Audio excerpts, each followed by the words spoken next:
हर हर महादेव। तो फिर से हमारे यूट्यूब चैनल में आपका स्वागत है। तो आज है प्रदोष का व्रत। प्रदोष व्रत हम भगवान शंकर के लिए रखते हैं, जिससे हमें हमारे जीवन में जो भी बाधाएं हैं वो सारे खत्म हो जाते हैं।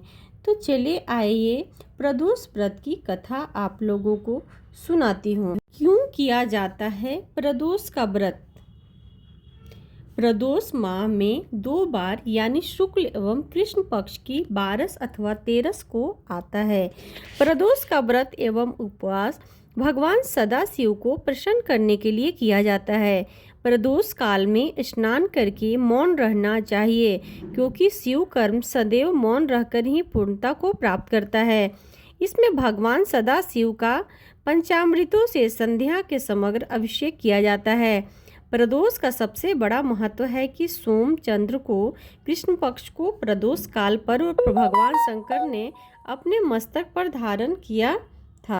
यह सोम प्रदोष के नाम से जाना जाता है।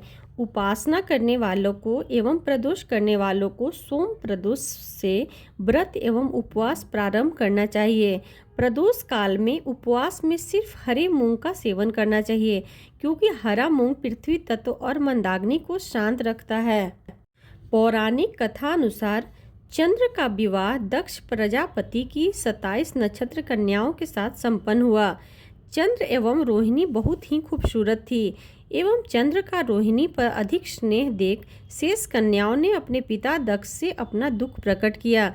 दक्ष स्वभाव से ही क्रोधी प्रवृत्ति के थे और उन्होंने क्रोध में आकर चंद्र को श्राप दिया कि तुम क्षय रोग से ग्रस्त हो जाओगे। शनैः चंद्र क्षय रोग से ग्रसित होने लगे। उनकी कलाएं छीन होना प्रारंभ हो गए। नारद जी ने उन्हें मृत्युंजय भगवान आशुतोष की आराधना करने को कहा। तत्पश्चात दोनों ने भगवान आशुतोष की आराधना की। चंद्र अंतिम सांसें गिन रहे थे। चंद्र की अंतिम एक धारी की भगवान शंकर ने प्रदोष काल में चंद्र को पुनर्जीवन का वरदान देकर उसे अपने मस्तक पर धारण कर लिया, अर्थात चंद्र मृत्यु तुल्य होते हुए भी मृत्यु को प्राप्त नहीं हुए। पुनः धीरे धीरे चंद्र स्वस्थ होने लगे और पूर्णमासी परिपूर्ण चंद्र के रूप में प्रकट हुए।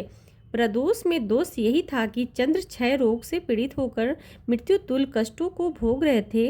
प्रदोष व्रत इसलिए भी किया जाता है कि भगवान शिव ने उस दोष का निवारण कर उन्हें पुनः जीवन प्रदान किया। अतः हमें उस शिव की आराधना करनी चाहिए, जिन्होंने मृत्यु को पहुँचे हुए चंद्र को मस्तक पर धारण किया था। सूर्य के मकर राशि में प्रवेश के बाद शिव महारात्रि का आगमन होता है। भगवान शिव पंचमुखी होकर 10 भुजाओं से युक्त है एवं पृथ्वी आकाश और पाताल तीनों लोकों के एकमात्र स्वामी हैं। शिव का रूप ज्योतिर्मय भी है, एक रूप ज्योतिर्मय भी है। एक रूप भौतिकी शिव के नाम से जाना जाता है, जिसकी हम सभी आराधना करते हैं। ज्योतिर्मय शिव पंचतत्वों से निर्मित है। भौतिकी शिव का वैदिक रीति से अभिषेक एवं स्त्रोतों को मंत्रोच्चारण द्वारा स्तवन किया जाता है। ज्योतिर्मय शिव के निकट साधक मौन रहकर अपना कर्म करता है। ज्योतिर्मय शिव तंत्र विज्ञान द्वारा दर्शन देते हैं, बशर्ते साधक को गुरु का पूर्ण मार्गदर्शन हो, क्योंकि तंत्र विज्ञान शिव का तेज है।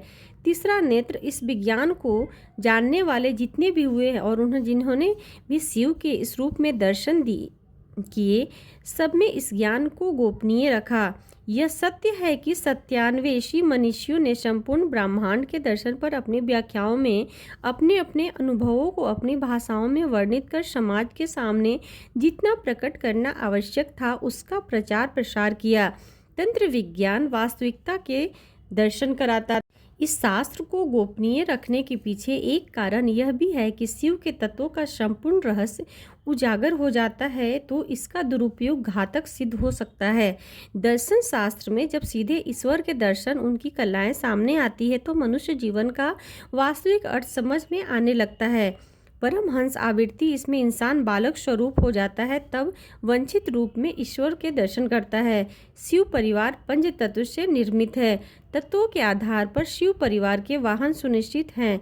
शिव स्वयं पंचतत्व मिश्रित जल प्रधान है। उनका वाहन नंदी आकाश तत्व की प्रधानता लिए हुए हैं।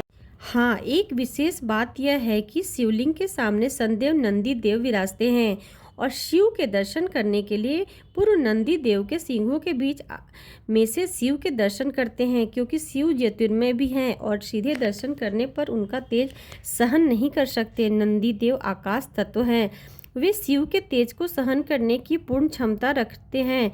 माता गौरी अग्नि तत्व की प्रधानता लिए हुए हैं, इनका वाहन सिंह है। स्वामी कार्तिकेय वायु तत्व है, इनका वाहन मयूर। श्री गणेश पृथ्वी मूषक, इनका वाहन भगवान श्री गणेश के बारे में एक विचारणीय बात यह है कि इतने बड़े गणपति जिनका सिर गज का है, एक मूषक पर सवारी तत्वों से अगर देखें तो मूषक पृथ्वी तत्व है। शिव परिवार इस समस्त चराचर के स्वामी हैं, इन्हीं की माया एवं कृपा से हम सभी संचालित हैं।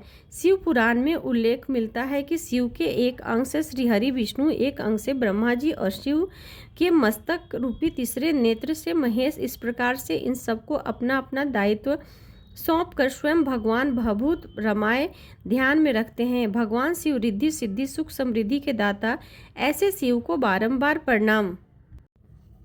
ये जानकारियाँ आपको अच्छी लगे तो मेरे चैनल को सब्सक्राइब करें एंड वीडियो को लाइक करें। Thank you so much. Her her Mahadev.